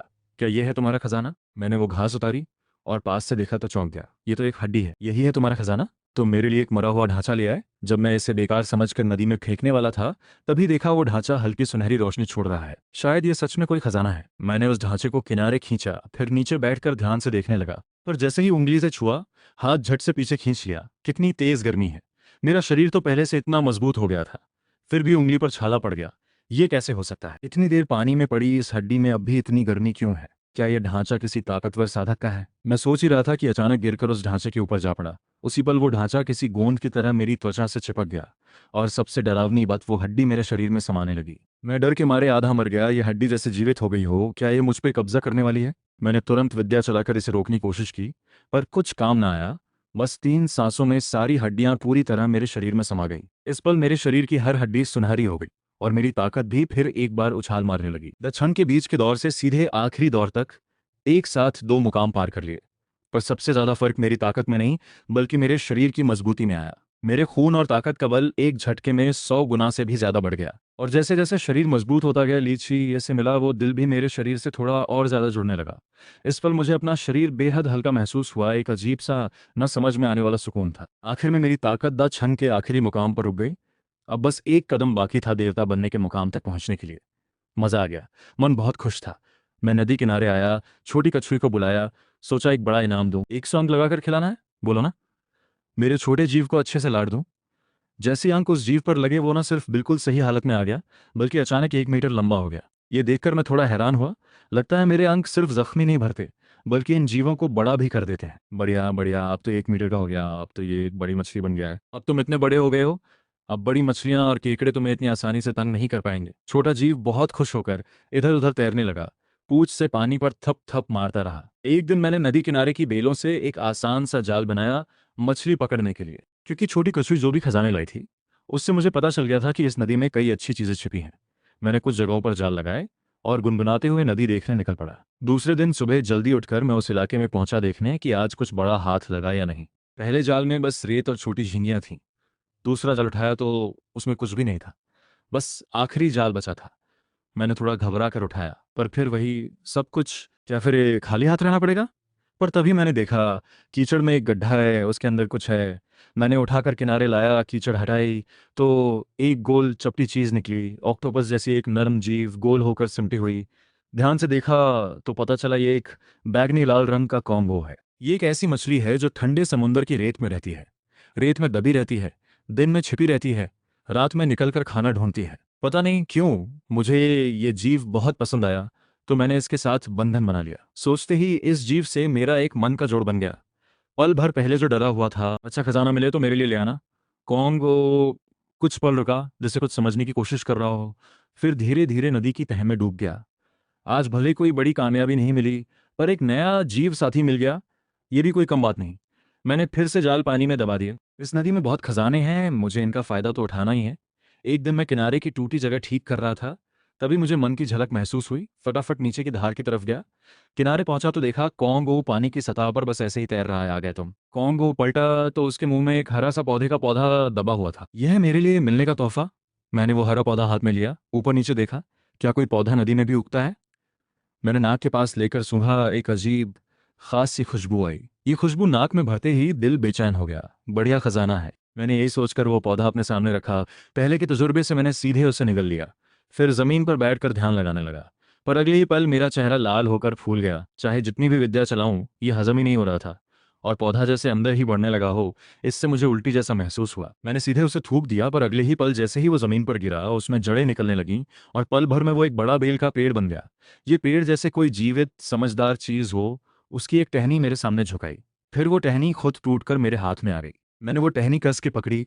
पता चला उसमें बेहद जोरदार ऊर्जा छिपी है। बिना कोई विद्या चलाए सामने की एक बड़ी चट्टान पर हल्का सा वार किया और वो मजबूत चट्टान पल भर में चूर चूर होकर धूल बन गई। मैं हाथ में पकड़ी इस टहनी को देखकर बहुत खुश हुआ। अचानक उस पेड़ से एक और टहनी झुककर मेरे सामने आई और उस पर कुछ उगा हुआ था। ये क्या चीज है? मैं उस टहनी पर लगे फल को देखकर सोच में पड़ गया। अगले ही पल वो फल खुद टूटकर मेरे हाथ में आ गिरा और मुझे उससे एक साफ जोरदार ऊर्जा महसूस हुई। मैंने जोर से एक बाइट लिया। अगले पल एक गहरी खुशबू नाक में भर गई। फिर वो फल का गूदा एक साफ ताकत बनकर गले से होते हुए पूरे शरीर में फैल गया। ये अजीब बदलाव महसूस करते ही मैं पल भर में बाकी फल भी खा लिया। फिर जमीन पर बैठकर ध्यान लगाया, अपनी शक्ति से उस तेज बहती ताकत को अपने शरीर के अंदर सही ढंग से बैठाने लगा। अचानक मेरी आंखें खुल गईं, आंखों में हल्की चमक उभर आई। मेरे मन की ताकत खुद बेकाबू होकर फैलने लगी। बस कुछ ही घंटों में मेरी शक्ति आधे कदम देवता मुकाम तक पहुंच गई। एक और मिल सकता है क्या? मैंने उस बेल के पेड़ से पूछा। जरूर इस पेड़ में कोई समझ है, वरना ये सब काम क्यों करता? पेड़ की टहनियां हिली, जैसे कह रहा हो अब नहीं बचा। एक और पेड़ मिल गया, अब इसके फल का तालाब भी होगा, दोपहर में आराम से सो सकूंगा और इसके नीचे शक्ल भी निखार सकूंगा। उसी वक्त किसी और देवलोक में, हान त्यान सुन के सामने, छिंग युआन महल में, कई ताकतवर बड़े साधक तख्त पर बैठे रौदार आदमी के सामने झुककर सलाम कर रहे थे। तख्त पर बैठा वो आदमी बस वहीं बैठा था और नीचे मौजूद सब उसकी नज़र से नज़र मिलाने की हिम्मत नहीं कर पा रहे थे। उठो, उस रौबदार आदमी की बात पूरी होते ही वो सब बड़े साधक धीरे धीरे उठे। तुम्हारी भावना मैं समझ गया हूँ, अब देवलोक की हालत स्थिर हो गई है। मैं तुम्हारी असली जमीन तुम्हें वापस दे दूंगा। ये सुनकर वहां मौजूद सारे बड़े साधक एक दूसरे को देखने लगे। यकीन करना मुश्किल हो रहा था। हान त्यान सुन ने पूरे देवलोक को एक करके इकलौते देवता का दर्जा पाया था। दुनिया उन्हें चुन कहकर बुलाती थी। ये 12 लोग पहले देवलोक के सबसे बड़े सरदार थे, एक से बड़े दो नहीं थे। बाद में हान त्यान तुजुन ने तुजुन का दर्जा पाया और अपनी जान बचाने के लिए इन्होंने भी झुकना मान लिया। इस महीने ये 12 लोग खास तौर पर हान तियान तुजुन का जन्मदिन मनाने आए थे। पर उन्हें ये उम्मीद नहीं थी कि हान तियान तुजुन ऐसी बात कहेंगे। हम पहले से ही आपके वफादार हैं, अब तो 1000 साल भी हो गए, हमारे मन में कोई दोगलापन नहीं, कृपया अपना फैसला वापस लें। ये कहकर सब 12 फिर डर के मारे झुक गए। ये देखकर हान पाओ पाओ हल्का सा मुस्कुराया। तुम लोग गलत समझ रहे हो, मैं किसी की जांच नहीं कर रहा। मैं कुछ समय में देवलोक छोड़कर जा रहा हूँ। तुम लोग 1000 साल मेरे साथ रहे, तुम्हारे बच्चे ज्यादातर मेरे ही चेले। देवलोक तुम्हें सौंप कर मुझे पूरा भरोसा है। ये सुनकर 12 लोगों ने सिर उठाया, चेहरे पर हैरानी। फिर कुछ समझ आया, क्या देव स्वामी ऊपर के लोग जाने वाले हैं? उन्हें अच्छे से पता था कि देव स्वामी इस लोक के सबसे ऊंचे मुकाम तक पहुंच चुके थे। 1000 साल पहले ही वो देवलोक में बेमिसाल होकर परीक्षा मुकाम तक पहुंच गए थे। शायद असल में हान पाओ पाओ खुद को भी यकीन नहीं था कि वो कामयाब हो पाएंगे या नहीं। परीक्षा मुकाम तक पहुंचकर भी उन्होंने वो आखिरी कदम बढ़ाने की हिम्मत नहीं की थी। 1000 साल इंतजार के बाद आखिर उन्हें लगा, अब वो उस सबसे ऊंचे रास्ते की तलाश में कदम बढ़ा सकते हैं। बधाई हो देव स्वामी, ऊपर के लोक में पहुंच रहे हो। 12 लोगों ने दिल से बधाई दी। ये सुनकर हान पाओ पाओ बस मुस्कुराए। उन्हें याद आया, इस दुनिया में आने से पहले एक नदी पर उनकी मुलाकात एक रहस्यमयी आदमी से हुई थी। उस आदमी के साथ उन्होंने एक करार किया था। इतना वक्त गुजर गया कि उन्हें उस आदमी का चेहरा भी ठीक से याद नहीं था। पर यह बात साफ याद थी कि उन्हें 10 खजाने उस आदमी को देने हैं। पर इतने समय में वो आदमी कभी नजर नहीं आया। उन्हें तो शक होने लगा था कि क्या वो बस एक सपना था। उन्होंने सामने मौजूद 12 लोगों को गंभीरता से देखा और कहा, अब जो बात मैं कहने वाला हूं इसे दिल से याद रखना। देव स्वामी कहिए। 12 लोगों ने पहली बार देव स्वामी को इतना गंभीर देखा था। असल में हान पाओ पाओ को भी समझ नहीं आ रहा था ये बात कहूं या ना कहूं। पर अपने जाने के बाद देवलोक की शांति के लिए उन्होंने आखिर ये बात बता देने का फैसला किया। मेरा एक मुखिया है, मुझे डर है कि मेरे ऊपर जाने के बाद वो देवलोक आकर मुसीबत खड़ी कर सकता है। ये सुनकर सब 12 एक दूसरे को देखने लगे। सबकी आंखों में हैरानी थी, क्योंकि उन्होंने देव स्वामी की आवाज में हल्की सी चिंता सुनी थी। मतलब वो मुखिया वाकई बहुत ताकतवर है। देव स्वामी, वो मुखिया कौन है? क्या उनकी ताकत आपसे भी ज्यादा है? ताकत में वो मुझसे आगे ही होंगे। पर तुम लोग डरो मत, मैंने बस उनकी कुछ चीजें उधार ली थीं। जब वापस कर दूंगा तो वो किसी पर गुस्सा नहीं करेंगे। उन्होंने एक धुंधली तस्वीर सबके सामने पकड़ाई। सब पास आकर उस तस्वीर के नक्श और निगार पर नजरें गाड़ कर देखने लगे। अगर कभी वो यहाँ आए तो उन्हें बताना कि मैं ऊपर के लोग जा चुका हूँ, इस दुनिया में नहीं हूँ। जो चीजें उधार ली थीं वो मैंने देवलोक में ही किसी जगह रख दी हैं। उम्मीद है वो नाराज नहीं होंगे। 12 लोगों ने सावधानी से वो तस्वीर रख ली और गंभीरता से सिर हिलाया। अगली 100 साल मैं ध्यान में बैठकर परीक्षा पार करूंगा। देवलोक का इंतजाम तुम्हारे हाथ में है। हम देव स्वामी का भरोसा कभी नहीं तोड़ेंगे। देव स्वामी बेफिक्र होकर ध्यान करें। दूसरी तरफ मैं बेल के पेड़ के सहारे आराम कर रहा था। सपने में अचानक कुछ महसूस हुआ। फटाफट उठकर नदी किनारे की तरफ चला। थोड़ी देर में देखा, छोटी कछुई और कोंगो किनारे के पानी में आपस में लड़ रहे थे। ठंडे पानी के जीव बड़े गुस्से में लड़ रहे थे। बंद करो लड़ना, मैं गरज कर बोला। ये दोनों जीव तभी समझे कि मालिक आ गया है। दोनों डर कर मेरी तरफ बेकसूरी से देखने लगे। क्यों लड़ रहे हो? तुम दोनों मेरे प्यारे साथी हो। मैं तो सोच रहा था एक दिन तुम दोनों को मिलवा दूंगा, ये तो अच्छा हुआ। अब मिलवाने की जरूरत नहीं, अब तो लड़कर ही दोस्ती हो गई। मैंने दोनों को समझाया। दोनों जीव चुपचाप सुनते रहे। जब उन्हें पता चला कि दोनों का मालिक एक ही है तो उनका गुस्सा भी गायब हो गया। फिर दोनों ने हाथ मिलाकर सुलह कर ली, अपनी गलती मानी। दोनों को दोस्त बनते देखकर मुझे संतोष हुआ। यही सही बात है, आखिर सब अपने ही हो। लड़कर खून खराबा करने की क्या जरूरत? आगे से तुम दोनों एक दूसरे का साथ देना, समझे? ये सुनकर दोनों जीवों ने सिर हिलाया। इस वक्त किसी और बड़े लोक के अराजक समुद्र में कई साधक डर के मारे देख रहे थे कि वो समुद्र दो सबसे बड़ी पवित्र आत्माओं के हाथों टूटने वाला है। वो मौके की तलाश में इस अराजक समुद्र में आए थे। पर अचानक दो ताकतवर जीव ऊपर आसमान में लड़ने लगे। काले धुएं की वजह से उन्हें साफ नहीं दिख रहा था कि ये दोनों ताकतवर हस्तियां कैसी हैं। बस डरावने बदन की हल्की झलक दिख रही थी। कहते हैं ना, बड़ों की लड़ाई में छोटों की जान जाती है। इस अराजक समुद्र की सीमा कम से कम 1 साल बाद ही फिर खुलेगी। वो यहां से निकल नहीं सकते थे। उन दोनों डरावने जीवों की लड़ाई से ये छोटी दुनिया पहले से ही टूट फूट चुकी थी। अब टूटने के बिल्कुल किनारे पर पहुंच गई थी। इतने ऊंचे मुकाम की लड़ाई को रोकना उनके हाथ में नहीं था। महारानी, अगर ये जगह टूट गई तो मैं अपनी जान देकर आपके लिए एक रास्ता निकालूंगा। इस वक्त एक अधेड़ आदमी सामने खड़ी एक औरत के सामने एक घुटना टेक कर बोला। वो औरत समुद्र की सतह पर खड़ी थी। बेहद हसीन चेहरे के नीचे एक ऐसी आंखें थीं जिनमें कोई जज्बात साफ नहीं दिखता। तुम्हें लगता है तुम्हारे पास इतनी ताकत है? ये सुनकर वो अधेड़ आदमी और नीचे झुक गया। मुझसे गलती हुई, बड़ी बात कह दी। हर इंसान मरने के वक्त अपना सबसे सच्चा डर दिखा ही देता है। तुम्हारे दिल में साफ डर है, अगर डर है तो थोड़ा पीछे हट जाओ। औरत के हाथ में एक लंबी तलवार आ गई। ऊपर खालीपन में चमकती सफेद रोशनी वाले काले धुएं को देखकर उसकी नजरें और तेज हो गई। मरना ही है तो लड़कर मरना बेहतर है। औरत का जोश देखकर वो अधेड़ आदमी घबरा गया, आवाज कांपने लगी। महारानी, आप मर नहीं सकती। अगर आप चली गई तो मैं मर भी गई तो क्या फर्क पड़ता है, हर किसी को मरना है, मेरा बस वक्त थोड़ा पहले आ गया। औरत ने उसकी बात काट दी। उसे खुद पता था कि वह इन दोनों जीवों को रोक नहीं सकती। अगर वो खुद लड़ाई में कूद भी जाए तो पल भर में खत्म हो जाएगी, पर वो ऐसे ही बैठकर दुनिया का टूटना भी नहीं देख सकती थी। जैसे ही वो लड़ाई में कूद कर मरने को तैयार हुई, तभी एक खालीपन से एक बड़ा हाथ निकलकर इस दुनिया का खालीपन तोड़ डाला। इस पल सबने सिर उठाकर उस बड़े हाथ को देखा। जो दुनिया टूटने के किनारे थी वो अचानक शांत हो गई।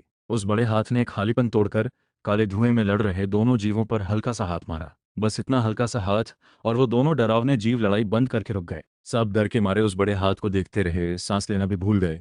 उन्होंने कभी ऐसा डरावना अजीब नज़ारा नहीं देखा था। नदी किनारे मैं हाथ कमर पर रखकर हैरानी से बोला, अच्छा, तो तुम दोनों को एक ही खजाना मिल गया था, इसीलिए लड़ रहे थे? सब अपने ही हो, क्यों लड़ते हो? अब मिल गए हो तो आगे अच्छे से रहना। उनकी मन की झलक से मुझे पूरी बात समझ आ गई कि वो दोनों क्यों लड़े। कौन सा खजाना है जिसके लिए तुम दोनों खून खराबा कर रहे थे? जल्दी दिखाओ मुझे। दोनों जीव एक दूसरे को टालते हुए मिलकर एक बैगनी सफेद, रात में चमकने वाली मोती जैसी गोल चीज पानी की सतह पर ले आए। उन दोनों की आपस की होड़ महसूस करके मैं हल्का सा मुस्कुराया। ठीक है, ठीक है, ये खजाना तुम दोनों ने मिलकर ढूंढा है, दोनों का बराबर हक है। ये सुनकर दोनों जीवों ने होड़ करना बंद कर दिया। मैंने वो बैगनी सफेद रात की मोती उठाकर हाथ में पकड़ी। ध्यान से देखा। ये मोती लगभग मुट्ठी जितनी बड़ी थी। बाहर से सफेद साफ, पर अंदर बैगनी काले रंग का बहता हुआ तरल था। इसके अंदर एक बेहद जोरदार ऊर्जा बंद थी, ये साफ महसूस हो रहा था। विद्या चलाते ही हथेली से एक तेज खिंचाव निकलकर उस मोती की तरफ बढ़ा। अगले ही पल मोती से एक हल्की खून जैसी ताकत खींचकर हथेली से होते हुए मेरे पूरे शरीर में फैल गई। यह हल्की ताकत शरीर में समाते ही मेरी आंखें सिकुड़ गईं। मुझे लगा मेरा खून बल पागलों की तरह उछल रहा है। पल भर में 2 गुने से भी ज्यादा हो गया। इतना ही नहीं, मुझे साफ महसूस हुआ कि जो दीवार मुझे रोक रही थी वो हिल रही है। कुछ बार और इस्तेमाल करूं तो शायद मैं पूरी तरह देवता मुकाम पर पहुंच जाऊं। ये मोती शायद कोई साधना में मदद करने वाला खजाना है।